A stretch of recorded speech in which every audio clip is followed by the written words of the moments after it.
Okay, I think we're finally here. Sorry, I apologize.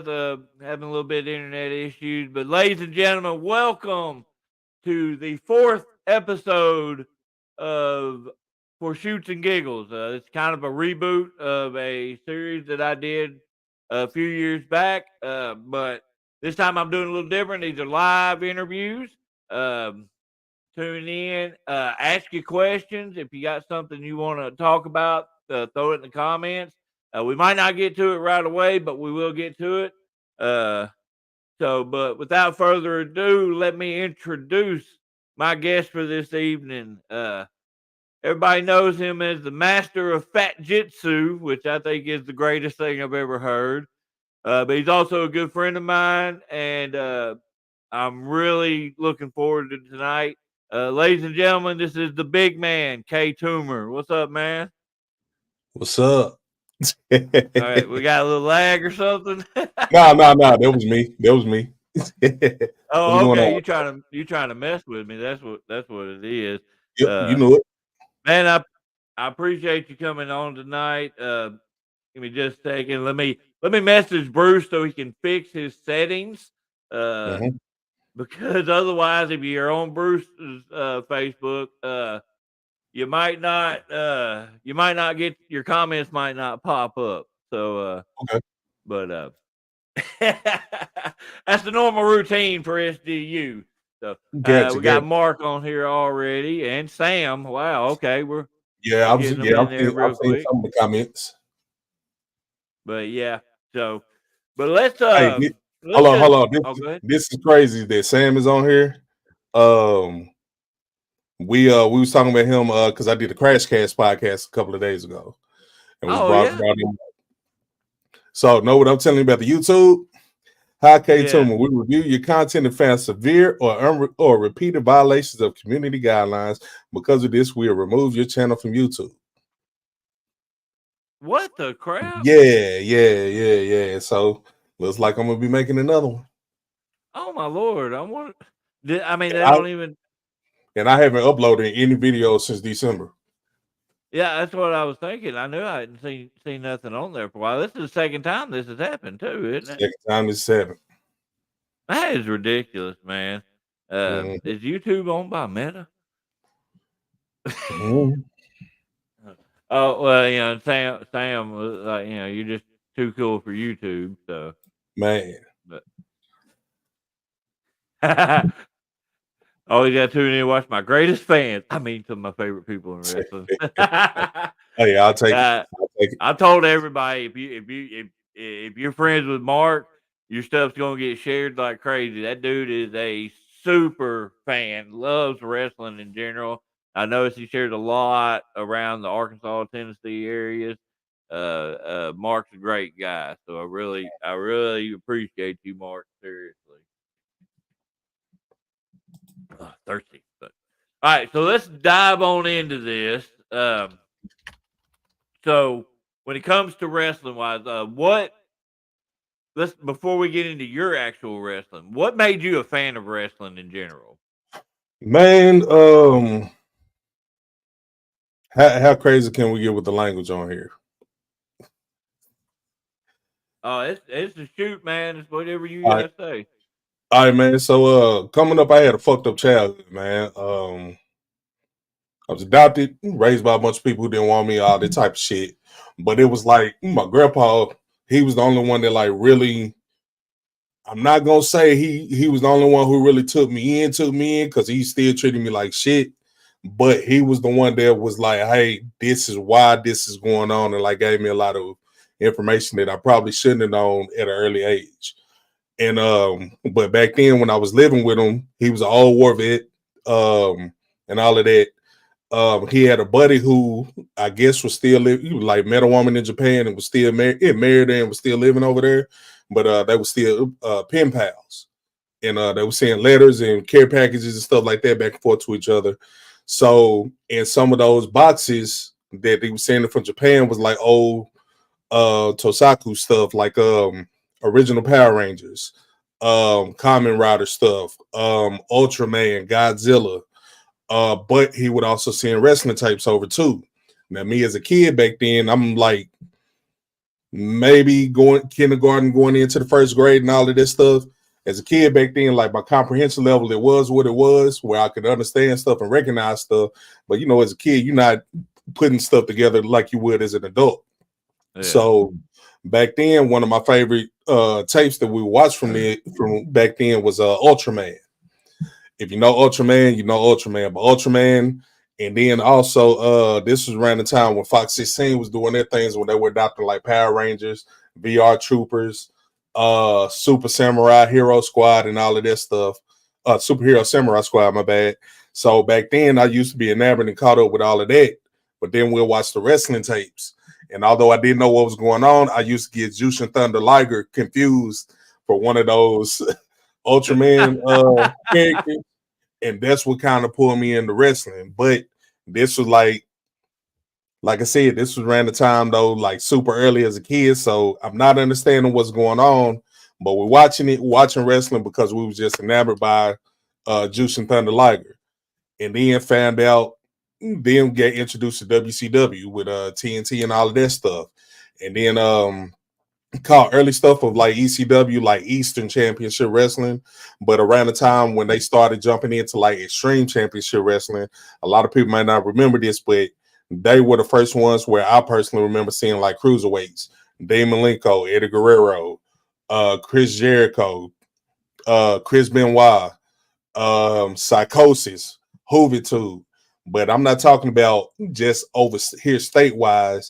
I'm talking about over in Japan. They used to do the Super 8 tournaments and all of that stuff, and we was enamored by watching all of that. Had been Wise the Pegasus Kid, Lionheart, Eddie is Black Tiger. If you go back and watch those matches, you can see how they, I don't want to say ahead of their time, because I feel like every time we jump into a new gap, they try to say, oh, such and such was ahead of their time at the time. But their work rate at the time was like something totally different, opposed to punching somebody and saying, hey, brother, eat your vitamins, and then punch them again. And like I was never a big fan of like the over super theatrics and how cheesy certain stuff was. Like, I get flack for saying this for some people. I hated Ultimate Warrior, but I appreciated people like Ultimo Dragon. Um, I didn't really like Hogan, but I appreciate people like a William Regal, or Fit Finley. Um, Macho Man was my guy ever since the fucking Cream of the Crop promo. But it was certain things that they would do with Macho Man at the time, and this was WCW Macho Man I'm talking about, not WWF Macho Man. It was stuff they was doing at the time to where he seemed to be more of a background character than anything.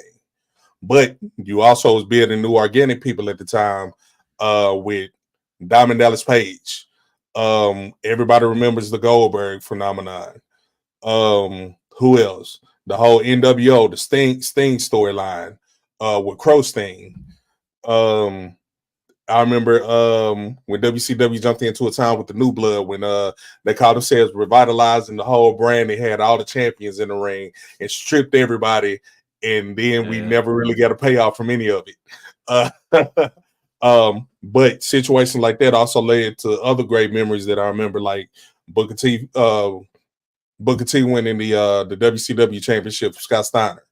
The 707 matches between Booker T and Chris Benoit, matches with Bub Bagwell. Bub Bagwell was like one of the first ones that I really saw this that said, at least for me in my mind, I was like, hey, ring wise, I may not really be a fan of what he's doing, but he kept the attention of the crowd, because he would hit some move, he would hit something big and then jump up, and then they would be all on it.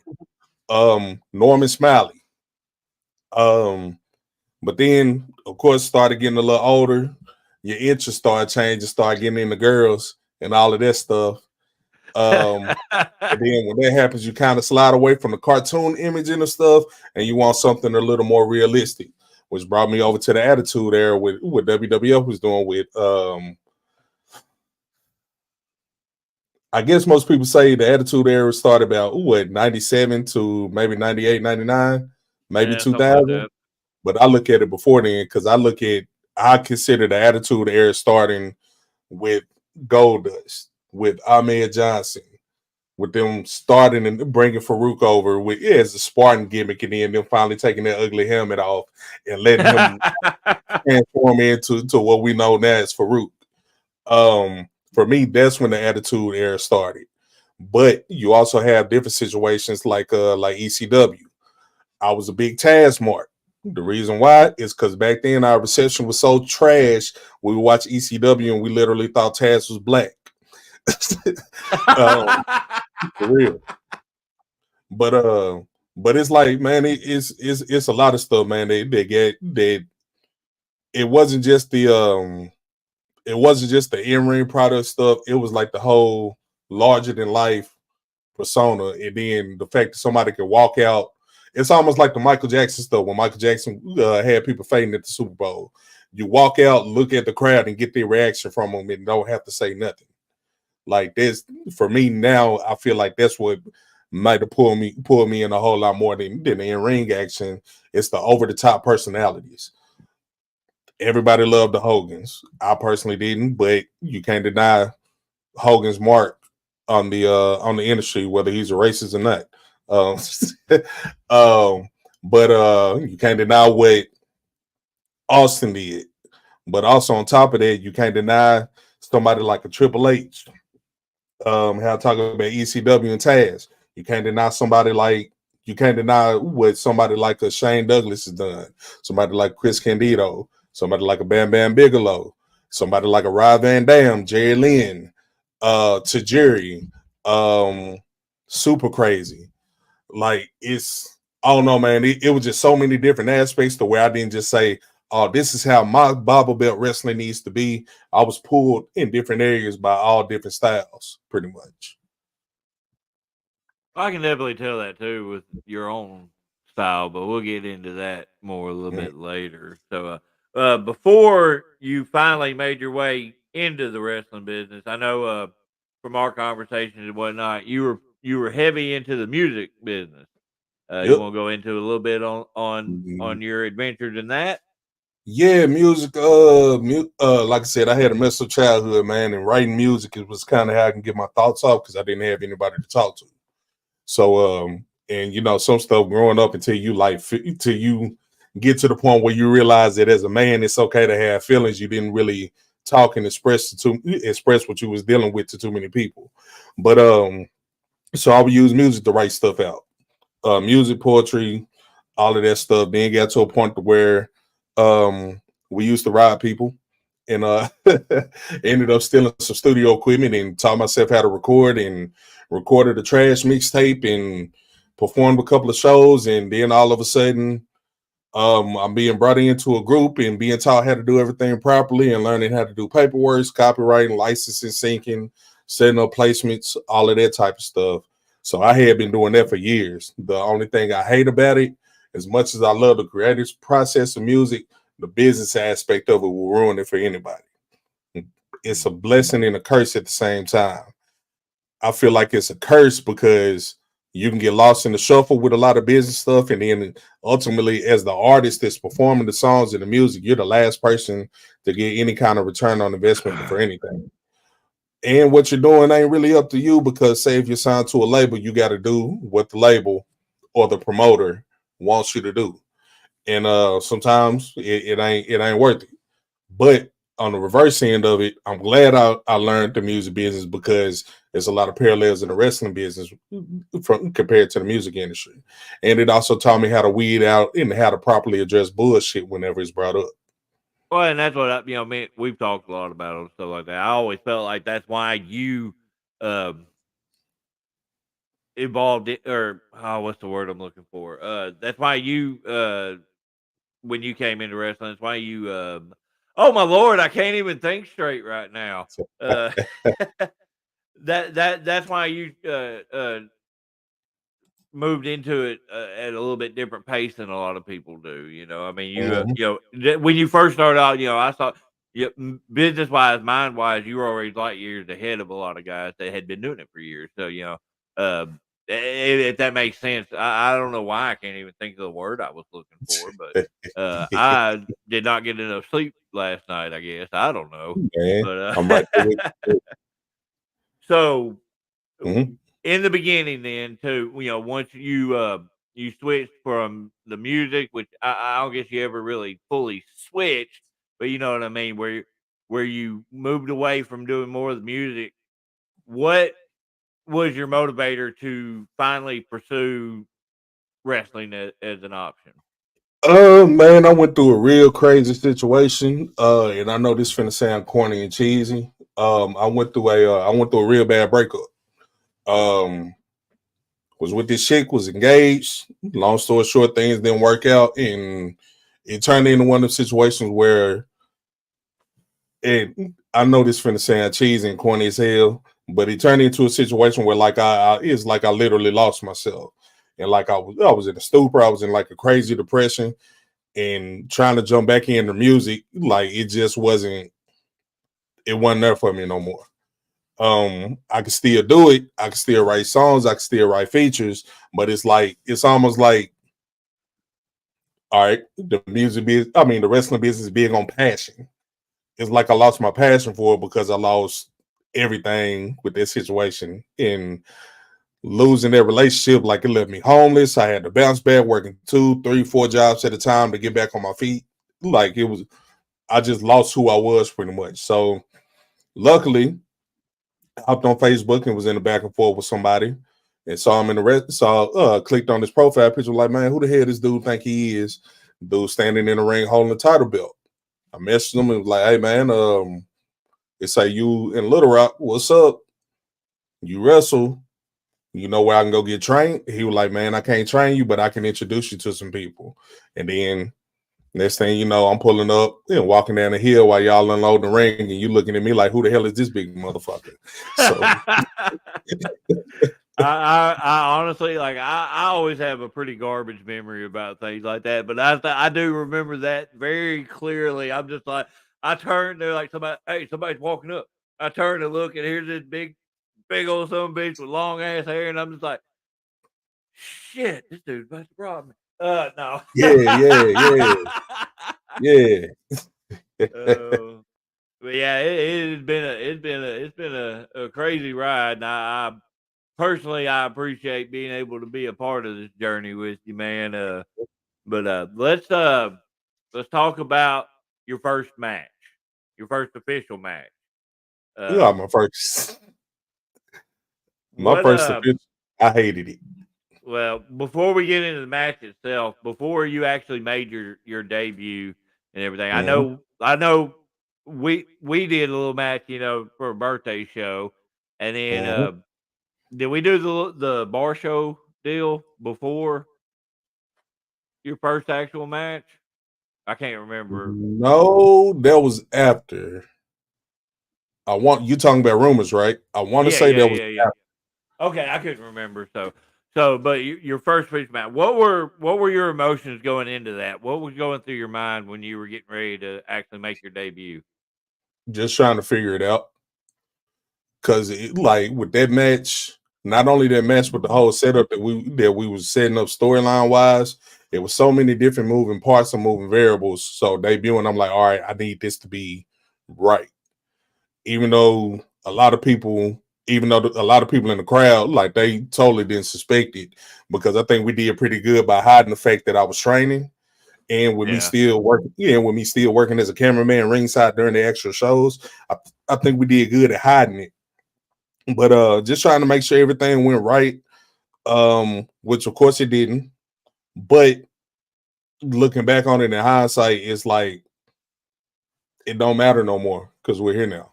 yeah. But How many people can actually say though that they had a really good first match? I mean, that don't happen a whole lot. So man, man. But I mean, but it was what it was. I mean, it. I don't want to say an ends to a means, but it was an ends to a means to finally get me in the ring, to start getting to a point where people are used to seeing me in the ring. And yeah, then when I was able to separate from that situation and kind of go my own course, it was, I want to say, a natural progression to where, because, and I know this finna sound cocky and conceited as hell, but I feel like I earned it. Because I was in that ring training as much as possible. trying to figure everything out, trying to expedite my training and everything. Because I was like, hey, I'm jumping into this kind of late. I ain't got time to just sit around and wait. And then on top of that, I was remember hearing stories of, and this ain't throwing nobody under the bus, hearing stories of people training for 10 years and not getting in the ring and actually progressing. People training for 2.5, 3 years, who was there when I showed up and they still couldn't throw a drop kick, or remember a simple spot. Um, Oh, I take offense to the spot thing because I'm dumb. oh, hey, well, I'm just picking. I ain't I been throwing you I'll off say there. this. I'm not gonna say no names, but I will say this. It was a particular tag team that was there who took offense to me, people like Drayshawn Prince, people like Will Blackwell, people like Grayson Beckett, because it seemed like we came in and they felt like all of the training was being focused on some of us, when in reality we were just taking the training more serious than they were, or what it seemed like. And I'm not saying they didn't take their training serious, they just wasn't progressing. Yeah. When I came in, these certain people was training for 2.5, 3 years, and like for whatever reason, it's like they still weren't getting it and it wasn't clicking.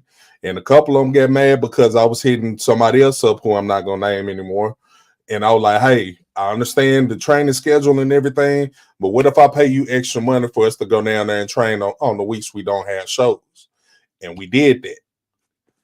And so I guess they looked at it like, hey, XYZ, these people are getting preferential treatment, when in reality, I hate saying pay my dues because that's a subjective term, but I pay my dues in regards to our training, because I was in there doing what I needed to do, trying to learn how to not just work in the ring, but learn how to call matches, structure matches, and all of that stuff. But then on top of that, turn around and do what I need to do to try to help everybody else out by producing content, by filming and recording everything. Because that's a big aspect a lot of people forget about. Yeah, yeah. So, I wish more places would put more effort into putting that content out. Even if yeah, it's just getting the match recorded and putting on YouTube. At least it's something. something simple, Not man. everywhere does that. So, And like, before. Oh, go ahead. but and I know this finna sound big headed and arrogant, and somebody might go back and see this and say, he's lying and blah blah blah. But I hate to say this, but it's the truth. At least for where I started training with, when I met all of y'all. When we walked in, I don't know if you was there or not, but I was like, why doesn't anybody know about this? Because this is a gold mine. Why are we not filming anything? Why is there no production? Why is there nothing? Because nobody else knows about this. So I like to think that I had somewhat of a helping hand in getting the social media presence in regard to wrestling in Arkansas, from all of the companies to where it is now, based off of what we started doing. And then you notice you had people like Mr. Paul popping back up. Uh, you had all these different videos from everybody finally taking their clips and posting their clips and showcasing what they can do in and out of the ring, and it started bringing more eyes to the different products that they were a part of. So whether I was a part of it, had a helping hand in it or not, at least I like to tell myself like, hey, I kind of helped jumpstart the whole posting your clips and putting yourself out there thing, because it wasn't many people doing it. Yeah, I've told people 1,000 times, if they want to learn how to get themselves over and put their stuff out there, that you're the guy to talk to. I've told people that, Mhm. but that also goes into your mindset, the business mindset of it, from your changing from the music industry to wrestling. That's where I was talking about. You were more ahead of your time with it because you already had a mindset for the business side of things. So Uh-huh. you know, before we move forward, Mark has popped a couple questions I hadn't been able to get to yet over here. Uh, your Mount Rushmore of wrestling. I can't answer that one Yeah, because that is a loaded question. I got so many different. It's hard for me to compile it down to just one or four individuals for me, because I take influence. I was inspired and I take influences from everybody, even people I didn't like in the ring. Um, Perfect example, somebody like Viscera. I was not a big fan of Viscera, but I understood his role in I understood what he could do in the ring and why he was set to do certain things in the ring. I Yeah. hated Nicky Midian, but I understand why Nicky Midian was a thing. Naked Midian. God, Yeah, I ain't heard that in a long time. yeah. So, Wow, I all right. forgot all about him. So this, and this may kind of explain why I try to work the way that I do, or why I try to operate the way that I do in regards to shows and structuring matches and putting together different stories and everything. When we think about the Attitude Era, we think about who? Think about Stone Colds, the Rocks, the Undertakers. We think about the Triple H's, the Stephanie McMahon's, the Vince McMahon's, but we forget about the Hardcore Hollies. We forget about the Val Venuses. We forget about the D'Lo Browns. Those were the people that were the meat and potatoes of the actual show to give the Hmm. show structure until we get to those segments where it was time for the big four, the big five, or the big six for the main event picture. Yeah. So I always looked at it like, all right, remember how I talked about Hogan and Macho Man and NWO. Yeah, we tuned in to watch WCW to see what was going on with that, but we know the real meat and potatoes was the cruiserweight division. What was their name? Three Count, Evan Courageous, Oh Shannon yeah. Moore. But you had them, but then you also had Jimmy Wayne Yang was in that The group. Young Dragons. The Young Dragons. You also Yeah. had them that was flying all over the place. You had, as much as I hated it, I loved it at the same time. You had Master P and the No Limit Soldiers on WCW in the group. And then you took that and then took the mask off of Rey Mysterio, put him and Conan in the group, and then they became the Filthy Animals. animals. Yeah. Yeah. So I always looked at stuff like that because we knew the main event picture is gonna be there. The main event picture is gonna be the main event picture. Like, look at what's going on right now with Rock, Roman, Seth, and Cody. Yeah, we know this there, and we know we gonna get to there. But right now, I'm more interested in what's going on with Gunther. I'm more interested. I can't believe I'm saying this. I'm more interested in what's going on with the Judgment Day. I'm more interested in what's going to happen with R-Truth and Miz, and what's going on with Chad Gable with his situation. What's going on with the women's division? You introducing Jake. I'm more interested in situations like those because we know the main event is going to be what the main event is. But that also kind of explains why it's hard for me to name four people and say that they're my Mount Rushmore, because it's not just a one man ball game. It's like you have so many different components that makes up the show, and everybody has to play their part for it. And when those people play their parts, the show flows seamlessly. A lot of people don't even think about how instrumental somebody like the Miz is to WWE right now. Yeah. And that's because he's a universal player. He can fit anywhere. He can do the comedy stuff, but he can also do the serious stuff. He can be a baby face. He can also go back to being the heel that everybody hates. And he's also reliable to be there because he don't Reliable. get hurt. Yeah, he's reliable. And that's the biggest thing. But you can't say that out of your main event picture. The Rock's not there every day. Yeah. Roman's not there every day. So I don't know, man. I just look at stuff weird though. Yeah. Mark's other question: have you ever uh, put out an album about wrestling or your career? nah, not about wrestling. Whenever I do music, I try to talk about subjects that I don't want to say wrestling isn't relevant, but I try to talk about subjects that are a little bit more relevant to my personal life.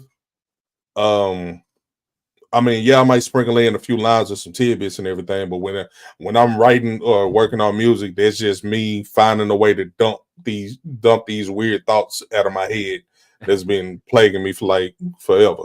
But Right. So you just went on this big long thing about your Mount Rushmore not being viable.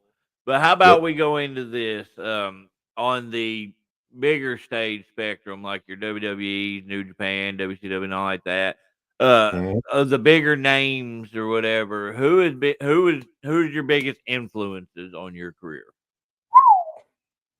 Man, I would say, all right. So You know it because you done heard it. A lot of people call me African American Joe. It is what it is. But they're not realizing because they see the trunks and they see that, but they're not realizing that it's more so Kenta from Japan. Um, Four Pillars. Who else? You could throw some Taz in there because I love throwing suplexes. You throw some Bam Bam in there because I love moving and running around the ring when I can. Um, you take the Streak Undertaker. For me, that's the best version. Like that's my favorite version of Undertaker when he was doing the Streak, but around that 07 to 09 mark where he really started mixing the bag up and going more into some like MMA type stuff. And when they was really touting the strikes and all of that stuff, like, Yeah. but then you look at somebody like a Kurt Angle, who we know could be easily the most dangerous person in anybody's locker room, but he can turn around and flip to comedy at the drop of a dime, but still be threatening with it. This man looked in the camera and said, "I want to have sex with Booker T's wife," and we believed it. like, so man, it's so many different influences, man. Sometimes I go out to Memphis for training and everything, and I'm real big on footwork. But I also reference William Regal's footwork.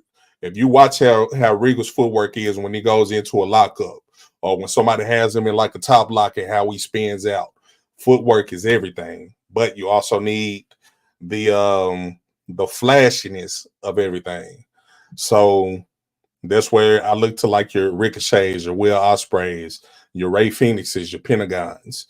I want to throw the Young Bucks in there, but the Young Bucks have been like a one-dimensional character for me for like the last 10 years. But you get your Kenny Omegas.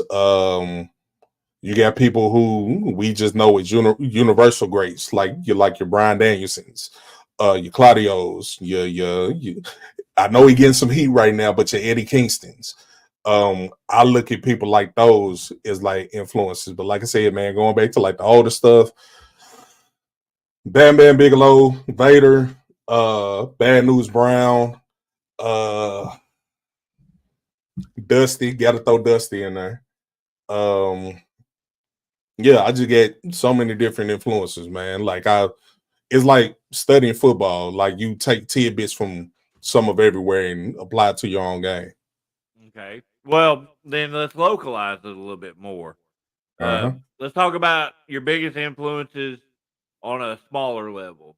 More of the people you've shared locker room with, people you've learned from, people you've been around. Mhm. And Mark, don't bring up Mark Henry because that's what Oh man, everybody tries. bro, everybody, legit, everybody from the day I started for like a good 2 years, every locker room I went to, you need to work like Mark Henry. You need to work like John Tenta. I'm like, bro, just pipe down, Barbie. Let me do my thing. But no, like I said though, like on a local area, more of a like an indie feel and whatnot. Who have been your biggest influences on your career since you started and everything? Um, that's hard to Oh, say. excuse me. Um, I want to, of course, I want to name y'all as my original trainers, but it's somebody I'm not gonna name for obvious reasons. Um, but I can say y'all, you, Josh. You got to look at what Will and Grayson doing right now. If them literally going everywhere, you look at your Bucks, Buck Skinner.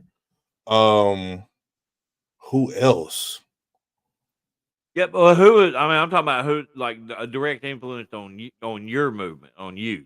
Is what I Oh, mean. my movement. All right, Yeah. so like you mean like how I operate in the ring or how Yes. Yes. just That's what I'm everything? talking about. Yeah. Who has actually influenced you to better your career is what I should say. All right, so in this one of the homies, and I done mentioned the name a few times. I don't see how anybody can share a locker room with somebody like Will Blackwell and not be like, hey, I need to step my game up. Cause I mean, it ain't it is I feel like state wise, I mean, yeah, you got other people who may, I guess, get more notoriety than certain people. But with him, you can't sit up and say, "Hey, I don't need to step my game on," when you watch how bro do his stuff in the ring. And bro, and not just him. I feel like Grayson don't get the credit he deserves for a lot of stuff because he can get in the ring and have a dope match with anybody. But we also been introduced over the past few years to people like a Xander Gold who can get in there and tear it up with anybody. This man would literally monkey swing from the raft of a building and hit you with an elbow drop. And then you look at somebody like a Josh Cross. Universally, Josh can get in there and have a dope match with anybody. At last minute notice, he can get in there and have a dope match and fit anybody's style and do whatever it is that you need to do. And Josh is a bigger guy in his own right. Yeah. Um, He used to do all that stuff when he was skinny, and then he got fat and forgot he was fat. So pretty much. So I look at stuff like that, but like, man, we all sit up and do it. I don't care what nobody say. I like going to shows and just sitting and watching, but sometimes we're not don't have the time to do that because we're working on shows. So what I do is, if it's a show that's being uploaded online when I'm at work or something, or when I'm sitting around the house not doing anything, I'm watching other shows, kind of comparing what I'm doing to everybody else's and seeing like, hey, what if I had a match with this person? What if I had a match with that person?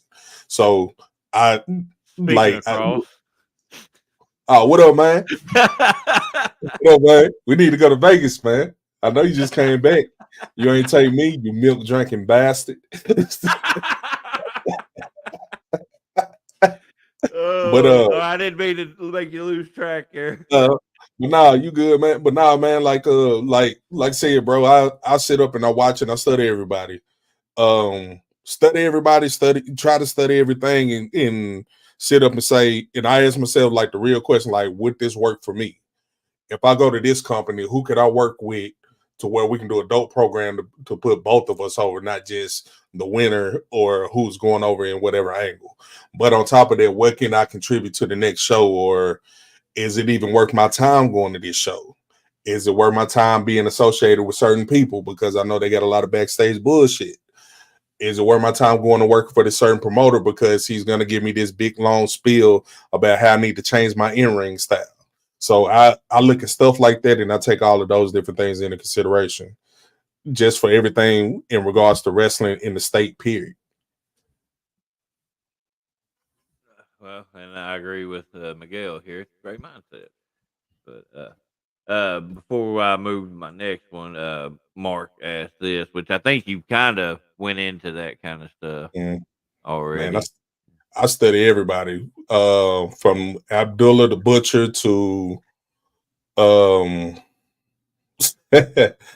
Abdullah the Butcher to Brock Lesnar to Will Ospreay to a Jack Evans to a Human Tornado to man, like, bro, it just goes on and on, man. Like I just like music, bro. I can watch wrestling all day. I kind of need to get out of this, but I have a bad habit of pulling up YouTube and watching trash wrestling. I kind of do too. So be like, yeah, I'm not. I think we've shared a few videos back and forth on that too. Mm-hmm. Yep.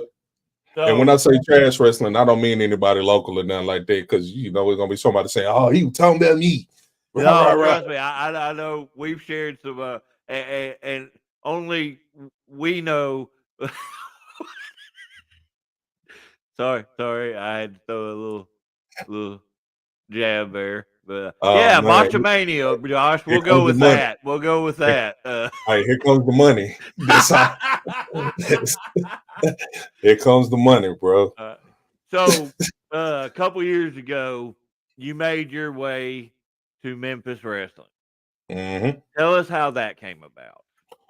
It came off of a promoter line to us. So I was working for a company.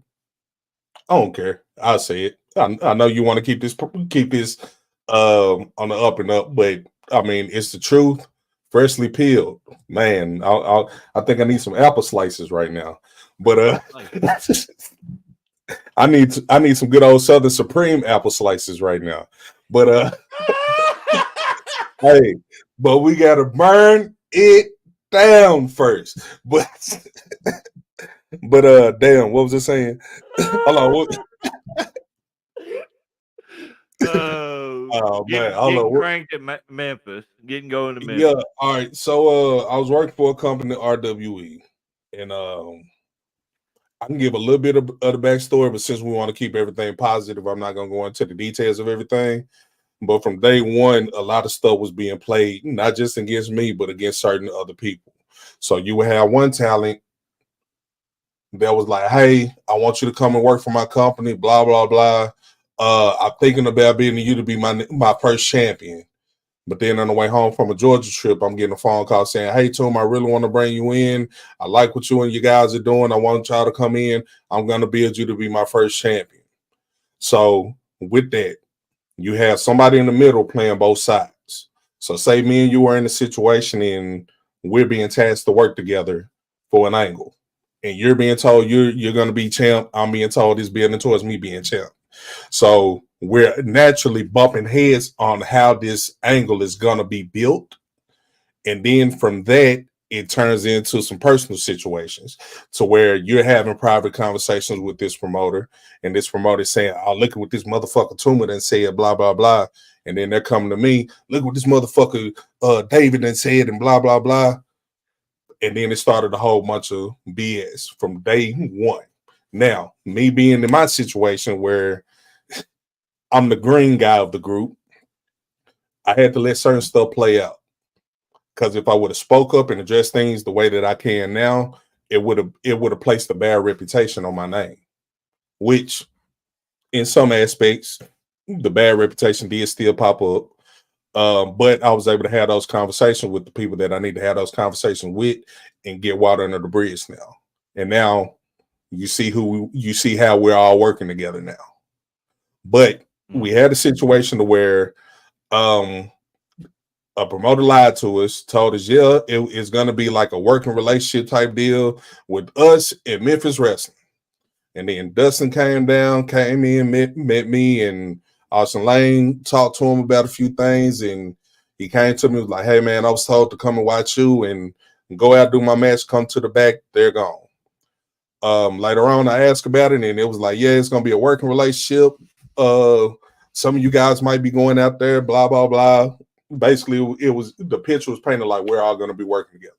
So me being me, I'm like, "Hey, if I'm one of the guys that's working for this company, I'm not gonna say I'm one of the top guys. If I'm one of the guys working for this company and they came out here to show love and kind of scout us, let me kind of return the favor and go out there on my own dime and just kind of hang out, meet some people, check out their show, check out their product, but also, which I don't even think I ever told you about this, when all this stuff at RWE was going on, I was contemplating quitting and leaving all this shit alone because I'm seeing how we getting cool with people and relationships are being broken over nothing. The constant revolving door of BS between certain people. I was just over it at that time. So I was already contemplating just kind of stepping away because I did everything I wanted to do just by doing what I did at RWE. So I'm like, hey, it is what it is. But then the homies like Will, um, and I hope bro doing all right, even though we don't really talk no more. Matt Odom, they was like, "Hey, come get in the car, come go to Georgia with us." Going to Georgia and being able to work out there showed that yeah, it's still BS in wrestling, but it don't have to be BS in wrestling because everything out there was a big party.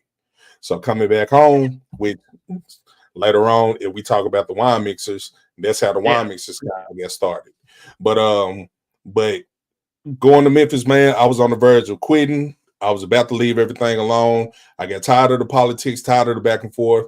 I was legit being placed in situations to where I was this close to having to legit shoot on somebody and mess people up because they were one coming to the ring high, coming to the ring under false pretense, coming to the ring all types of messed up from a false narrative that was being presented by me on me.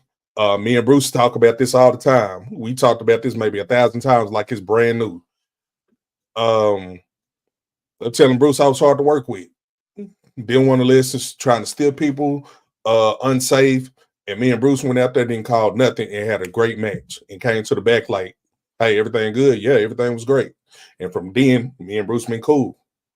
So, and that's not just with him; that was with other people. But going into Memphis, getting into Memphis, I literally just bought a ticket, sat front row, and just sat and watched the show. Somebody was like, "Hey, who the hell is that big ass dude out there? Because he's bigger than everybody in the crowd." Simon. So then a couple people who knew me through the grapevine came up to me, Toomer, what you doing here? You working? Like, nah, I just came to show love. Well, you need to work here. Hey, Dustin, come here. Talk. He was like, yeah, I think I remember you, but I wasn't able to stick around. But are you coming to the next show? I'm like, I can.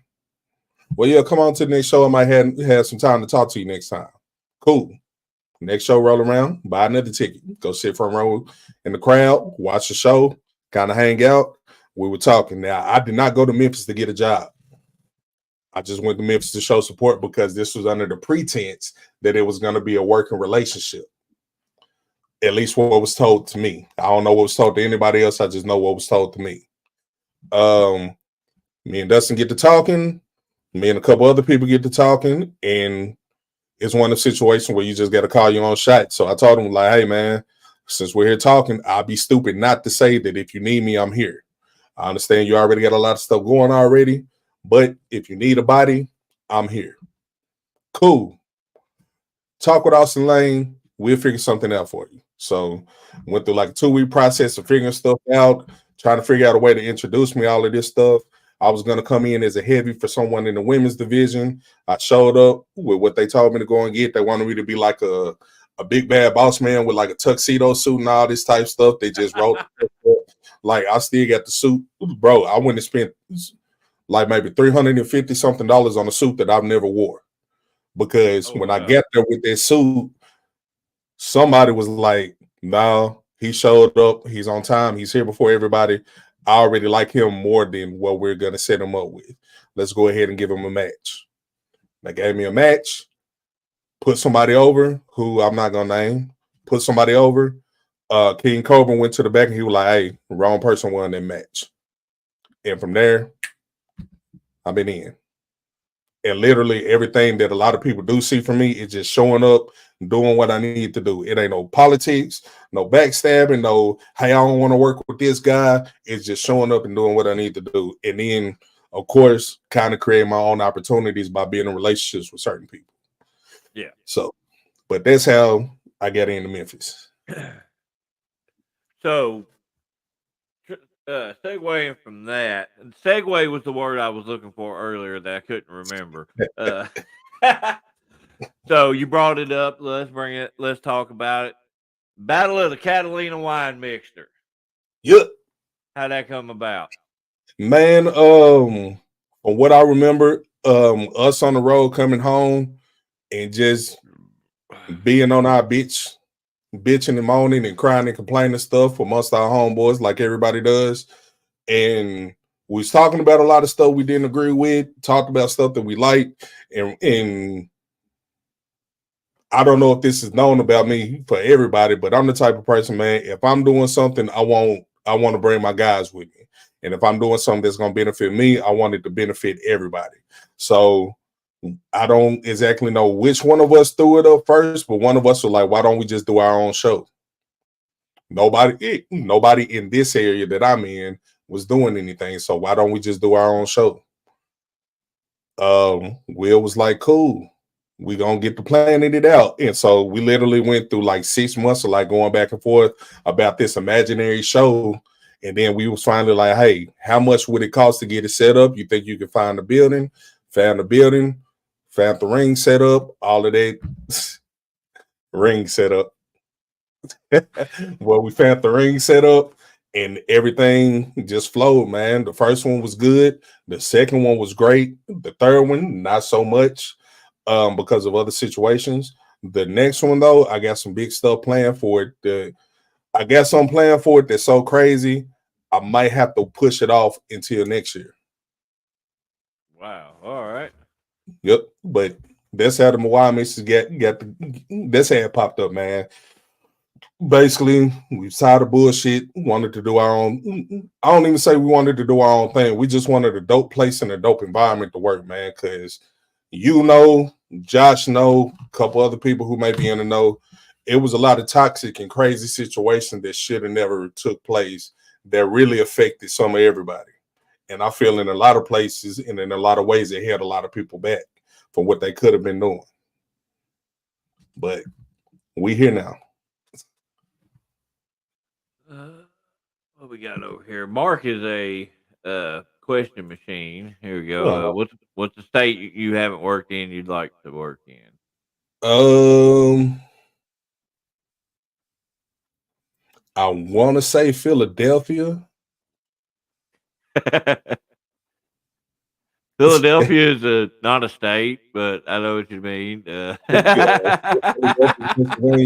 So, the reason why I say that I got a homie, Ruthless Lala. If you don't know who she is, look her up. Coldest spinning clothesline you'll ever see. This little bitty woman is making dudes my size do backflips off her spinning discus.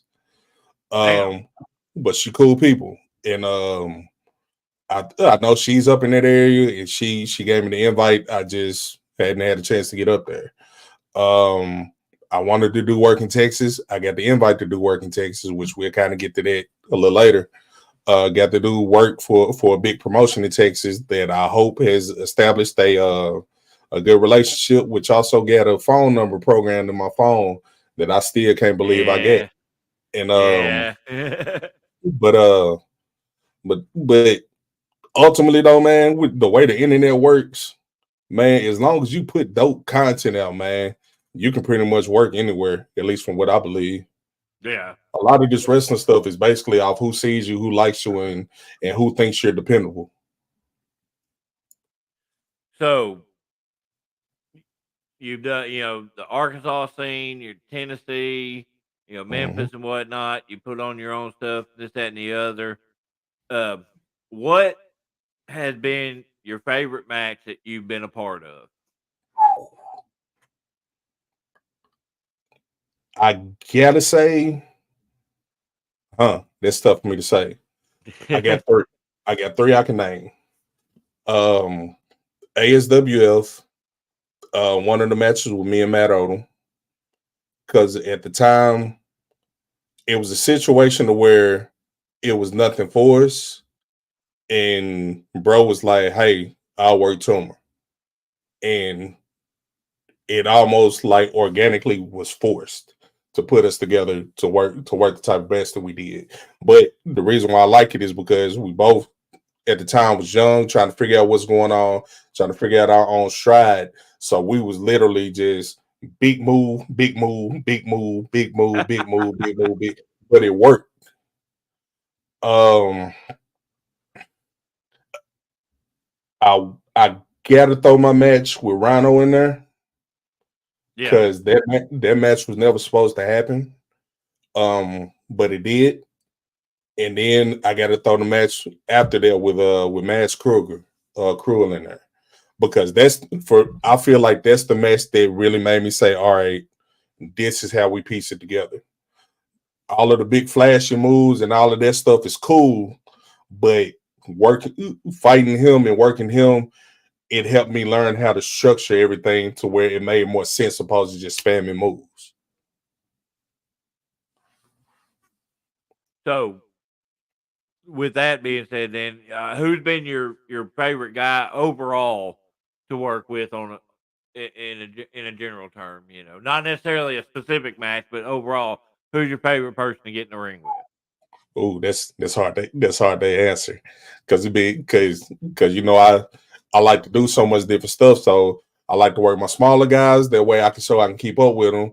I like to work the bigger guys because I like throwing big people around that shouldn't be thrown, even when they think I'm not gonna throw them. If I hook you, you going. But I like situations where I'm working people with crazy characters to where we get the storytelling aspect to where now it's like, yeah, you got your moves and your flashiness, but now we're in a situation where we got to make it mean something. to keep the people's attention. Um, so that's like the Mount Rushmore question. That's hard for me to answer, man. Uh, like, all right, so think about it. I don't know how my fat ass did it, but I just went 30 minutes with Xander Gold. Yeah, And it and wasn't a that's the whole match. lot of rest spots in there. I mean, there was a couple, Hmm. but y'all were So, going. 'Cause I watched the whole thing. I was there for that, and y'all went the whole time. and that was a situation where you have to tell the story within the match because the people was there, but they ain't give a fuck about no damn storyline or no setup or nothing like that. So we had to tell the story in the match of what we was doing and tell the importance of why you have this person who's representing over here fighting this one person who's representing over here and why these two people are ultimately coming to a 30-minute time limit draw. So, and I think the way that we set it up, I mean, yeah, I ain't gonna say it was a couple hiccups, but hindsight is always, oh, I should have did this or I should have did that. But I think for what we did, it was dope, and it kept the crowd's attention all the way to the end. And a lot of people don't realize 30 minutes is a long time to keep somebody's attention for a Especially in wrestling wrestling, yeah. Oh hell, I'm doing good to get 30 seconds out. But match. so with the whole Memphis stuff and everything like that, you have a lot of opportunities to work some big names and all like that. But Mhm. I'm talking about realistically wise and everything like that. What's the dream match for you? What's the dream match? So I currently got two. Of course, you already know who I'm finna say. I before he done, I gotta get Joe before he's done. But on the other side of that, I want to work Matt Cardona, Oh and yeah. I say Cardona not just for the sake of me working him, but Cardona going to any show instantly puts on for everybody else on the card because it's gonna be a packed house, and he's gonna do something that's gonna benefit everybody. Yeah, yeah. The guy has definitely become a full rounded wrestler. Mhm. Like he don't give a shit what he does, Nah, he don't care. as long as it makes sense, it makes him money. Yep, yep. Oh But Lord. it's somebody that I definitely want to get. Of course, like I said, the dream matches. Yeah, I want Joe. Yeah, I want the Minoru Suzuki's. On the flip end, though, I want the Calvin Tankmans. I want the Mr. Grahams. I've been in there with Big Trouble being Bishop a couple times. Um, it's man, I can name 1,000 people right now. I just want somebody that's not gonna make me die. Uh, Man, man. oh Lord. So, oh, I had a brain fart. You're talking about. I know I'm kind of all over the place on stuff, but hey, that's how this works. This is just all good fun. We're throwing stuff together. But you're talking about, you're traveling to Georgia and you're constantly driving to Memphis and this, that, and the other. I know you got a road story that's gonna make everybody laugh. What's your favorite road story? Man, I got a few of them. Clown, what up, bro? Uh, Sleeping in Clown's passenger seat on the way to shows. Uh, it was one time, man. We was headed to Georgia. We was either going to Georgia or coming back. I can't remember. It was me, Will, and Matt Odom. Matt was driving. Will was in the back seat. Of course, my fat ass was in the front seat. And we pulled up to a Taco Bell. I don't know what the hell we was talking about, but somebody went to order, and I just yelled out, "Timmy!" And the people on the inside started laughing. Um, Oh Lord. of course, watching Shark Boy get peed on. Uh, Wait, what? Wait, what? yeah, we worked the match with Shark Boy in Georgia, and somebody was so drunk they started peeing and talking to Shark Boy and turned literally like it started peeing on Shark Boy. Um, yeah, um, What the hell? yeah. Of course, the AEW trip, man, getting to actually talk to some of these people that we're naming. talking to MJF, talking to Joe, talking to Jerry Lynn, talking to Jeff Jarrett, talking to Will Hobbs, talking to Swerve. They legit told us when we got there, walk around and talk to everybody and introduce yourself to everybody. Me and one other person did that. And of course, we was the only ones who ended up getting selected for promo picks and the trade information and to get set up with their app for communication and everything. We were the only ones out of about 14 of us. So Wow. situations like those, man, I mean, I can look back on when I'm 16 and be like, hey, I actually was able to do that. Hey, we couldn't take pictures backstage, but it just was what it Oh, was. they wouldn't let you take pictures. No, they didn't want us spoiling or putting anything out. And then the time that I was Gotcha. up there, this was when they were filming the Super Bowl with New Japan Pro Wrestling. Oh, okay. And I think the way that they filmed it, it wasn't supposed to air for another couple of weeks, so they didn't want any footage So of anything. it's kind of like when I tell Fred, don't post Memphis pictures until after the show airs. So Exactly, exactly.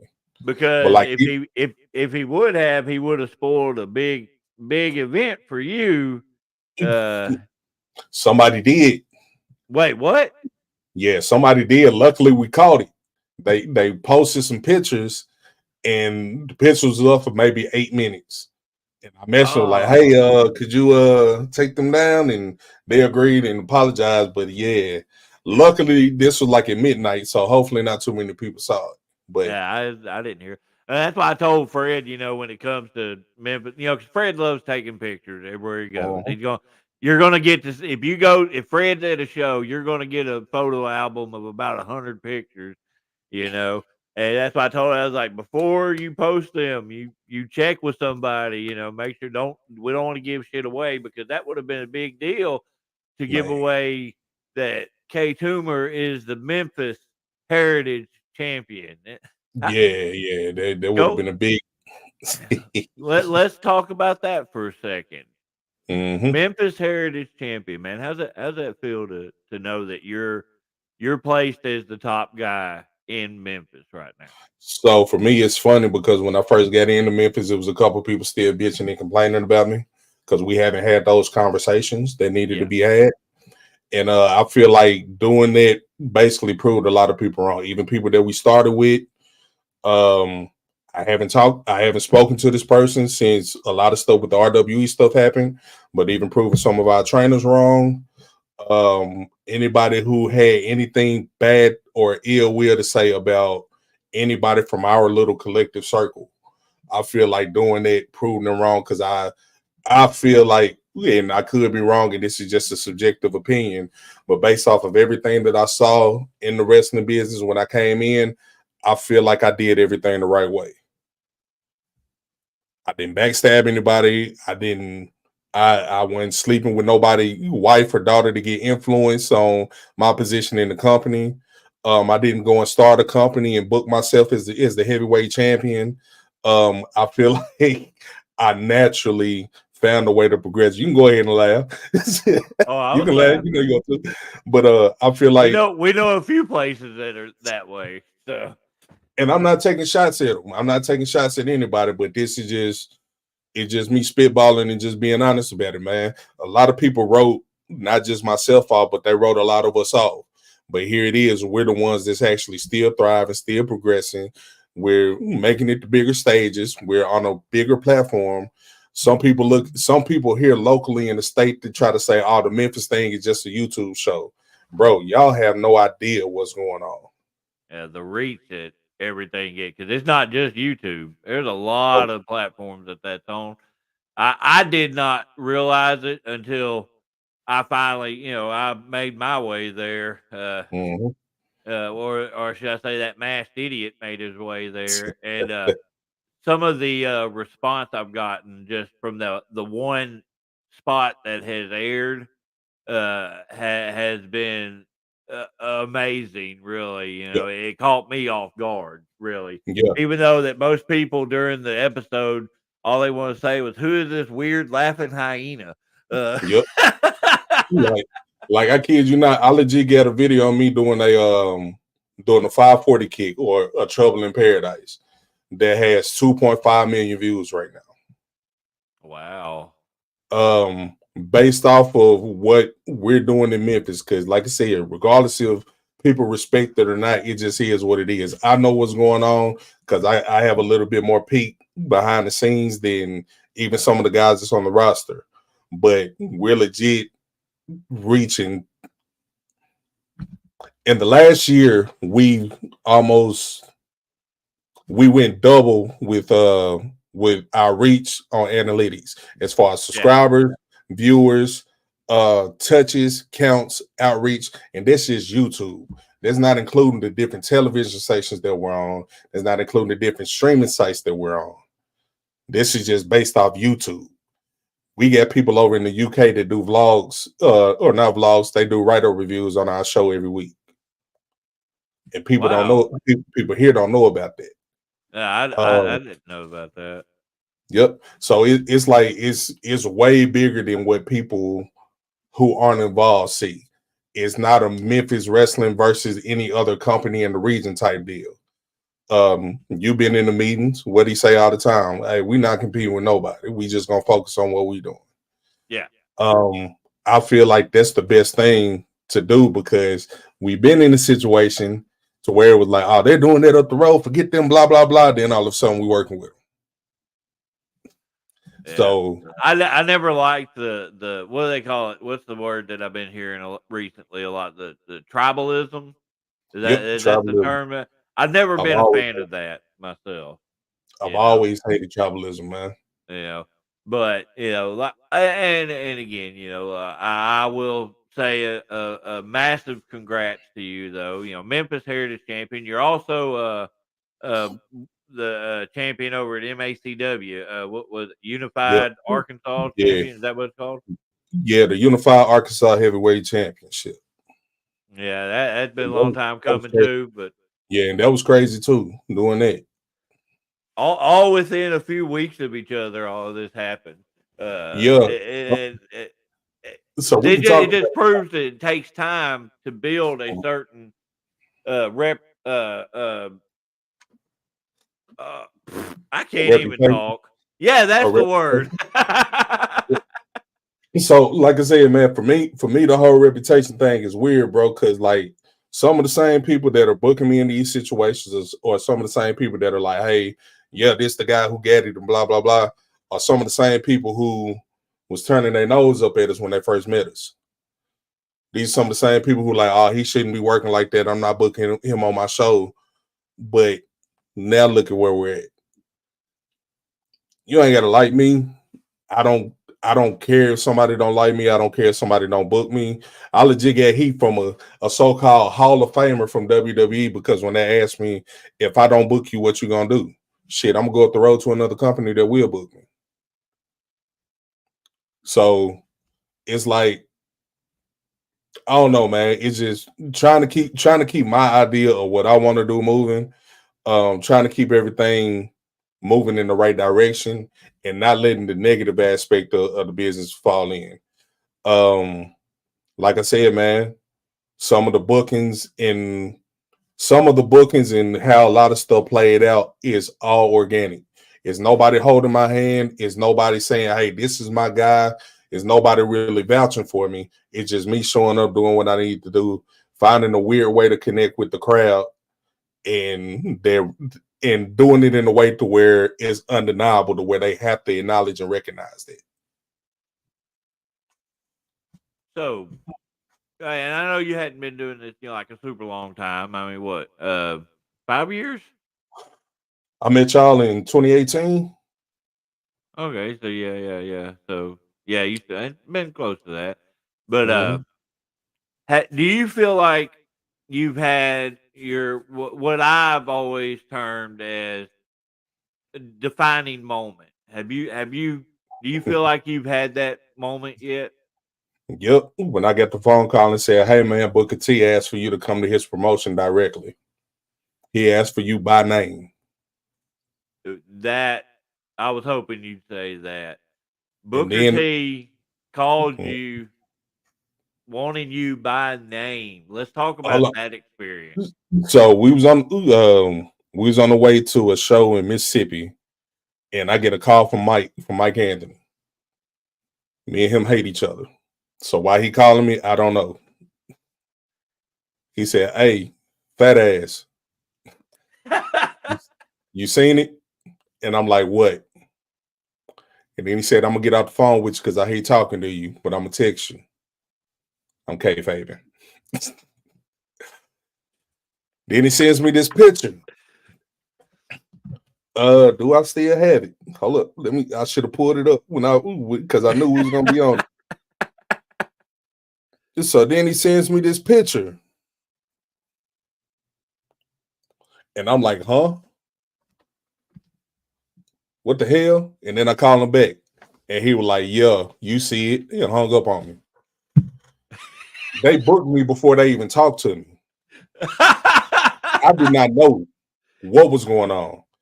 And then I get a text message maybe an hour later said, "Hey, call me. Dot dot dot Booker T." And I'm like, "Man, quit playing on my goddamn phone." And then the curiosity started singing in 5, 10 minutes later. And then I walk around to the boys in the locker room like, "Hey man, yeah, I think I'm step outside and I got to make this phone call." Step outside, make the phone call. Lo and behold, answer the phone. "Hey man, I was waiting on you all day. What took you so long to call me?" Chopped it up. "Hey man, I want you to come out. Blah blah blah. Do your shit. It's a reason I'm bringing you out. This is not a one-off type deal. Be ready." And the rest was history. Well, yeah, because I know it was announced on their Facebook page that Memphis was doing a partnership with Reality Wrestling, and Mm-hmm. that's the thing. Yep. What people don't realize that with Memphis, is it's not just like the views and the stuff and the TV and whatnot. It's the opportunities that it opens up. You can Mm-hmm. speak from very personal experience. Getting to work Yeah. for Booker T. You were in that ring with one of the guys that's like being talked about all over it, that Zilla Fatu, you Yeah. know. Zilla is dope, man. Being able to get in the ring with somebody like and mind you, when I was in the ring, we did a battle royal, man. They could have put me anywhere in the battle royal, but they put me in the battle royal with their top people. You got your Will Aldays, you got your Mace, fresh from the WWE. You got Zilla.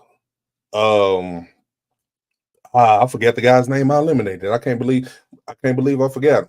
But I'm in the ring. I'm in the ring with people like that. I'm in the ring with people like Maven, um, Boogeyman. I'm in the ring with people like that.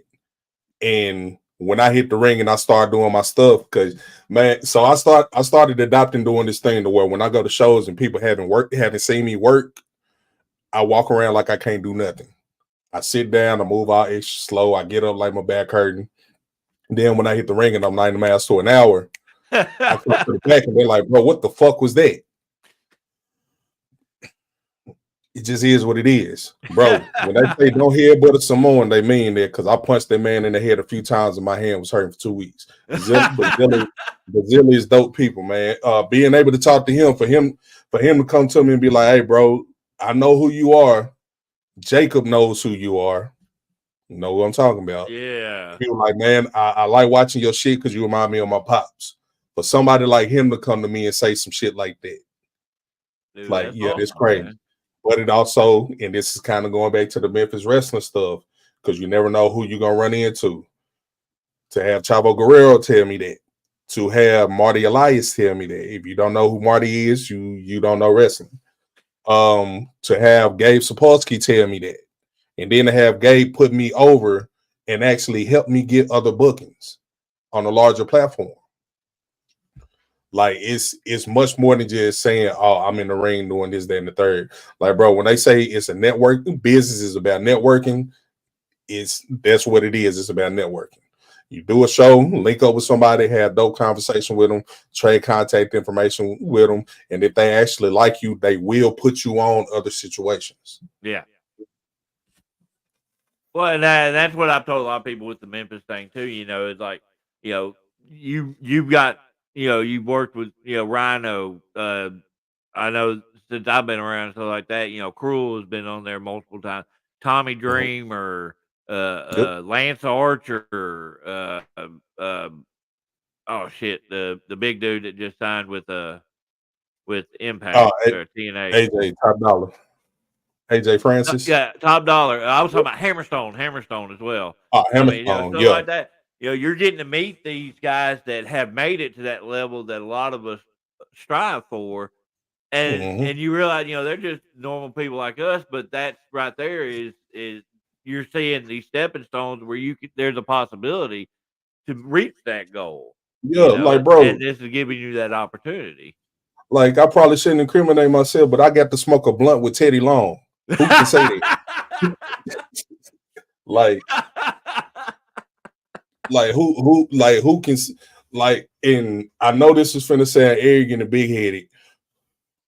Who else from the area we come from who were these asshats to us when we were first getting started, or when they were first introduced to us? How many people can say, "Hey, bro, I smoked the blunt with Teddy Long,"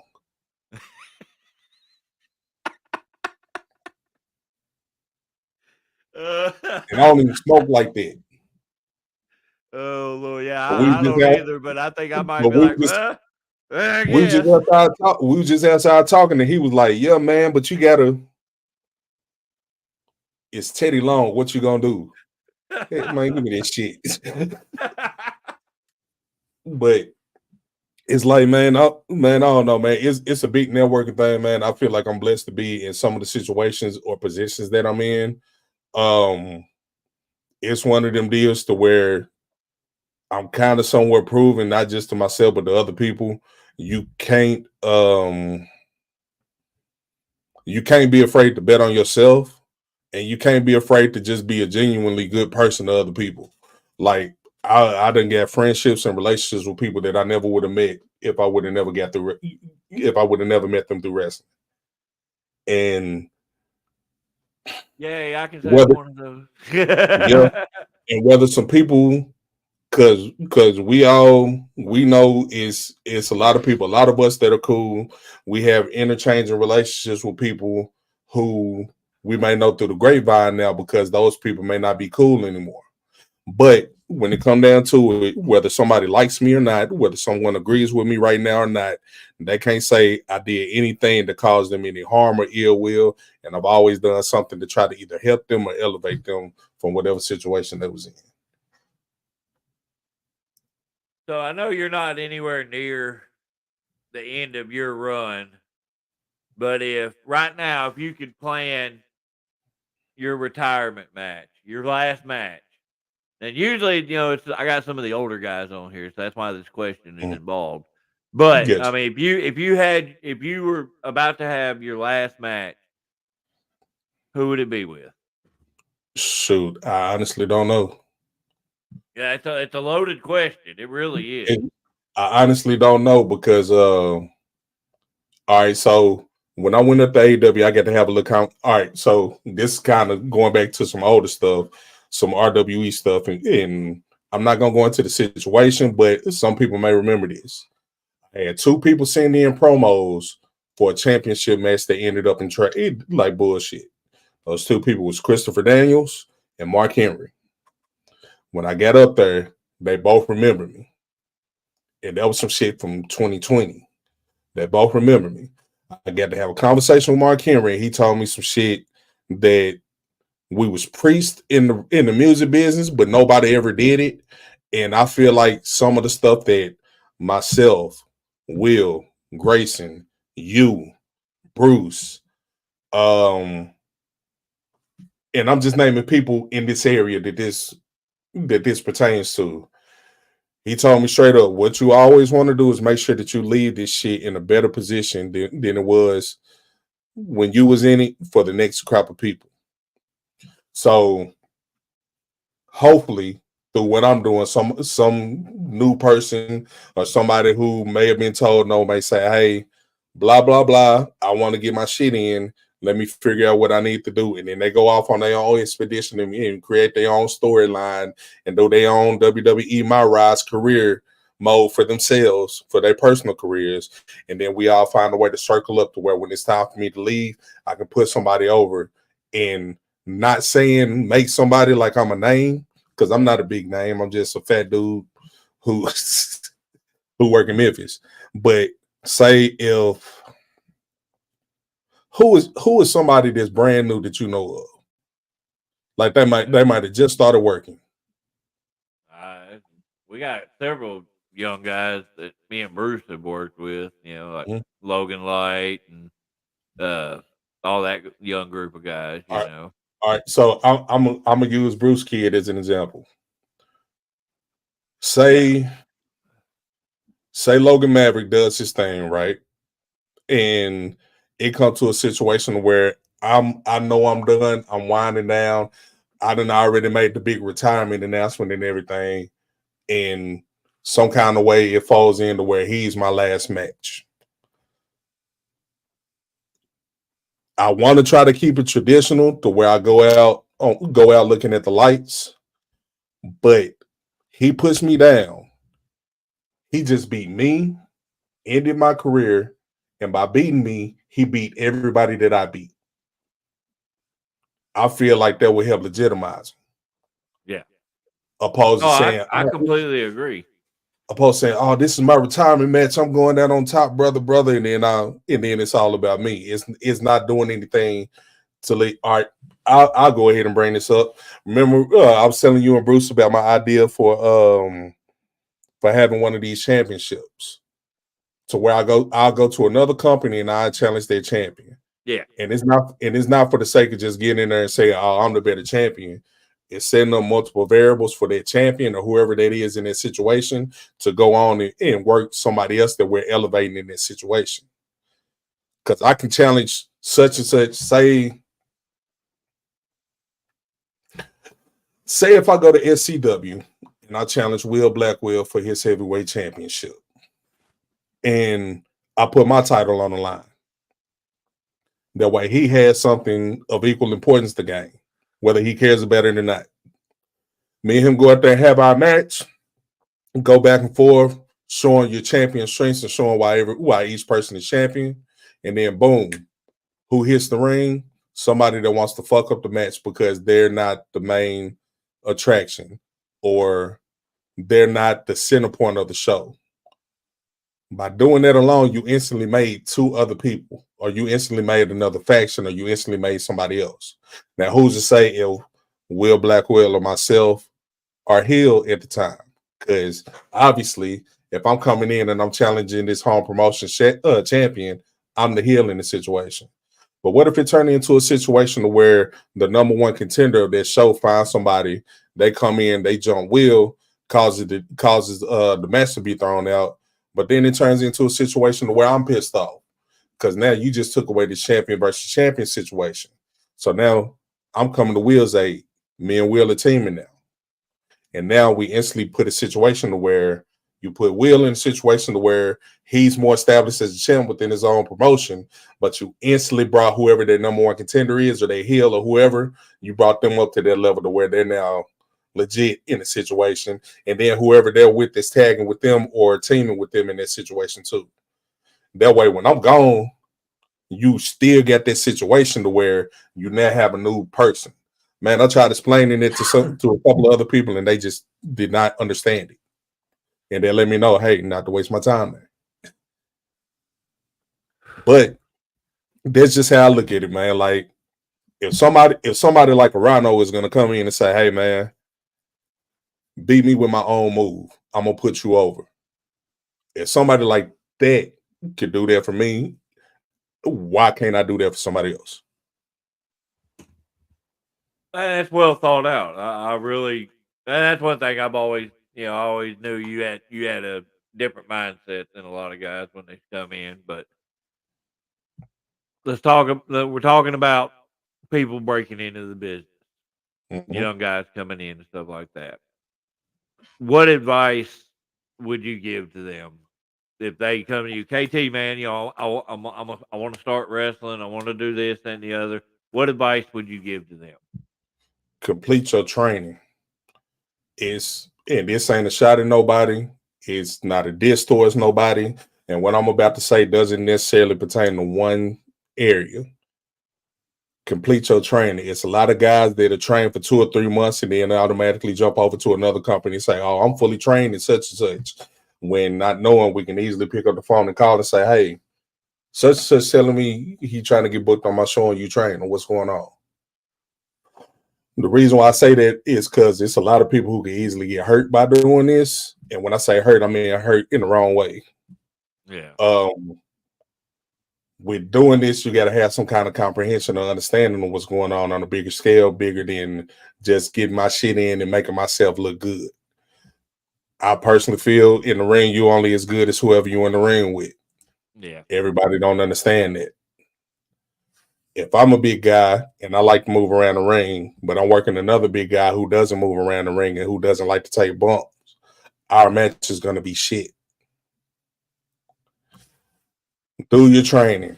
Learn what you're doing. Learn your footing. Learn your placements. Learn your move set. Learn who you are not only as a talent, but learn who you are as a person as well. Get out of your feelings.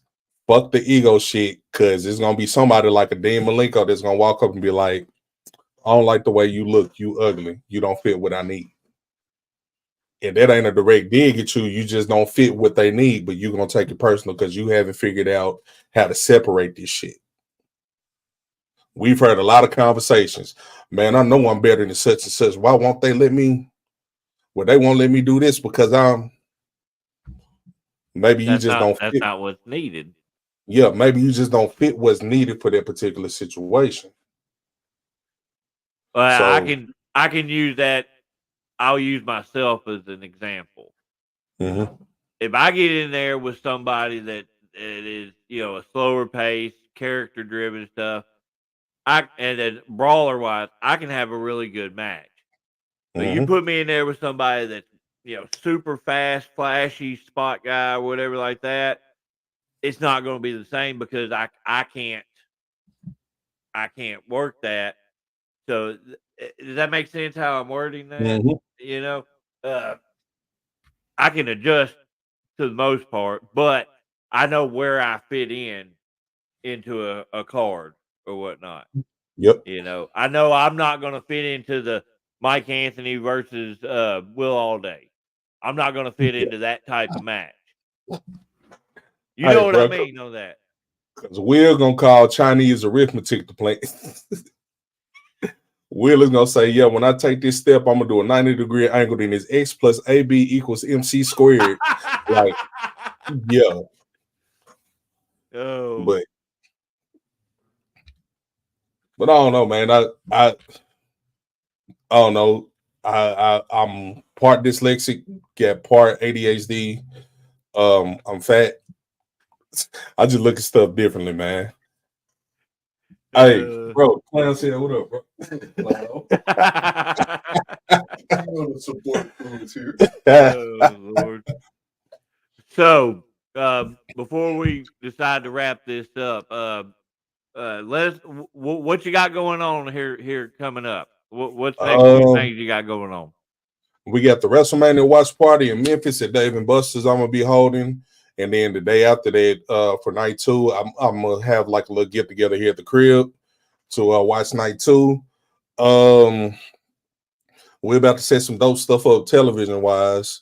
With Memphis Wrestling, with the title situation, we're about to set some dope stuff up with that.